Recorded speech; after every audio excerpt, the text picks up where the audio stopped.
આગળ વધીએ તો સીબીએસઈની 29 શાળાઓને શોકોઝ નોટિસ મળી છે। દિલ્હી, યુપી, કર્ણાટક સહિત ગુજરાતની શાળાઓને પણ નોટિસ અપાઈ છે। નોટિસમાં અમદાવાદની 2 શાળાઓનો સમાવેશ થયો છે। આપને વિગતો આપી દઈએ। વસ્ત્રાપુરની નિર્માણ હાઈસ્કૂલને નોટિસ અપાઈ છે, જ્યારે બોપલની ધ ન્યૂ તુલિપ ઇન્ટરનેશનલ સ્કૂલને પણ નોટિસ પાઠવાઈ છે।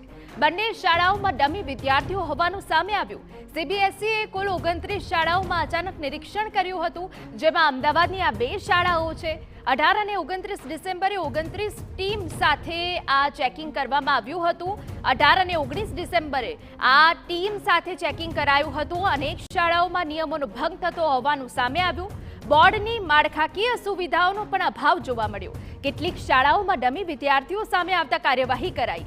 સીબીએસઈ દ્વારા દિલ્હી, બેંગલુરુ, વારાણસી, પટના, અમદાવાદ તેમજ બિલાસપુરના શહેરોમાં લગભગ 29 શાળાઓમાં અચાનક ચેકિંગ હાથ ધરાયું। આમ તો આ ચેકિંગ ડમી વિદ્યાર્થીઓને લઈને કરવામાં આવ્યું હતું। અમારા સંવાદદાતા નરેન્દ્ર રાઠોડ વધુ વિગતે વાત કરવા જોડાયા છે। નરેન્દ્ર, પૂરી અપડેટ।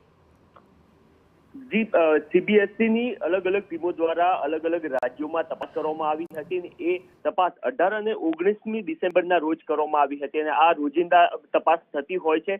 સરપ્રાઇઝ ચેકિંગ સીબીએસઈની ટીમ દ્વારા કરવામાં આવતું હોય છે।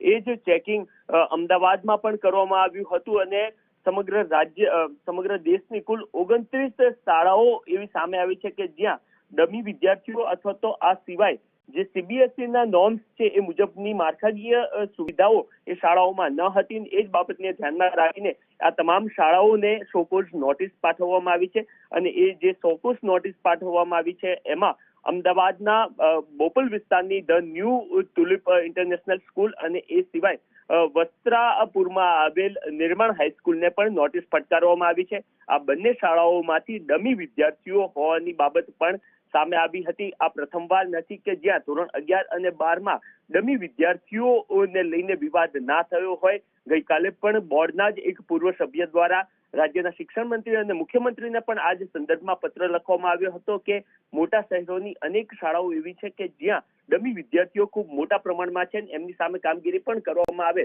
અને ગઈકાલે અને પરમ દિવસે જે તપાસ સીબીએસઈની ટીમ દ્વારા કરવામાં આવી હતી એમાં પણ અનેક ડમી વિદ્યાર્થીઓ હોવાનું સામે આવ્યું હતું। આ જ બાબતને લઈને સીબીએસઈ દ્વારા અમદાવાદની આ 2 શાળાઓને શોકોઝ નોટિસ પણ પાઠવવામાં આવી છે।